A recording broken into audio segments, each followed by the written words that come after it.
What's up, my creepy GB people? Nightmare JK Daddy coming at you here. A little bit of an update video for you. So a lot of you have commented and asked about what happened. What happened to my videos there with Ohio Jeep Fest and the braking. Well, as you can see, my Jeep's behind me here. And it was not my Jeep. It was my best friend John's Jeep, the four-door JKU that broke. And it was an axle. It was the front passenger axle shaft broke at the U-joint. Not the actual U-joint, but that's where it came. That's where it broke. It broke completely off. So, yeah, we stopped wheeling, and I could have kept wheeling, and John was totally fine with me going ahead with my day. I had a couple friends come in to do some wheeling. They'd never been Jeeping. And, John told me, go ahead, it's fine. I'll take care of this. And, don't worry about it. Don't let it ruin your weekend. And the problem with that is, as I'm sure many of you know, you never leave a Jeeper behind. And John would never do that to me. There's no way that would happen. So, of course, I would not leave John behind. So we got him to the wash pit, quickly assessed things. Sorry about the shaky camera. I don't have my gimbal because I'm at the firehouse, but we quickly assessed things, and there was a vendor there that we were able to check out. Off-Road Elements. If you have time, go over there and check out their website. Off-Road Elements has everything you need for off-roading, high-end stuff. It's not cheap stuff. They definitely took care of John. Got him a set of new axles, Chromoly shafts, good stuff. So we were planning on just throwing it back together, getting back on the trails, and finishing out our weekend. However, it also taken out the lower ball joint. And by the time we figured that out, they were gone and packed up. It was too late to go to the part store and get anything.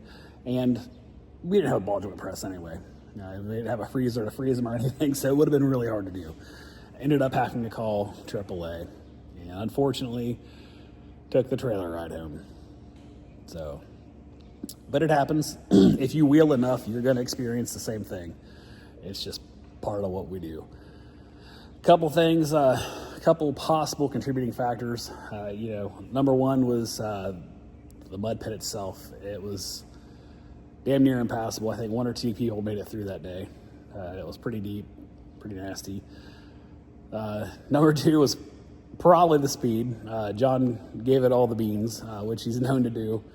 Great wheeler. John's been doing this longer than I have, but he full sent. And the other thing, it's probably more of a combination of things. Dana 30 in the front, factory axles.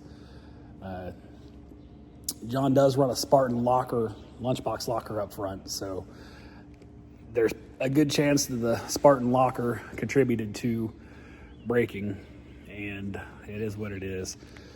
So, see it build back better. That's the whole goal of wheeling. And you never leave a man behind, and which we didn't. I didn't leave John behind. In fact, I rode home with somebody else. John rode home on the tow truck with his Jeep, and his wife and daughter took my Jeep home, and I made a spot in the back for her wheelchair, and they got home in my Jeep. So that's what happened. I did the little TikTok video showing it, and that's as much as I really wanted to do. John did encourage me to go ahead and film him putting it back together and film the whole process of it. And we might do some stuff later showing how to repair one. But I felt to me it was in poor taste for a friend who was in kind of a dire, desperate situation. I didn't want to take advantage of that. That short video showing the braking was just a quick, funny thing. But, it's his livelihood still. This is still his daily driver Jeep. And this is how he gets to and from work. So I didn't think it was appropriate to keep pushing the issue and filming something that was affecting him and his family pretty hard. He's about $1,000 into the repair by the time you figure in the Chromoly shafts, the upgraded ball joints, a ball joint press, and just numerous other things that he's done along the way. So, for us, that's a lot of money. We're not independently wealthy. We're not sponsored.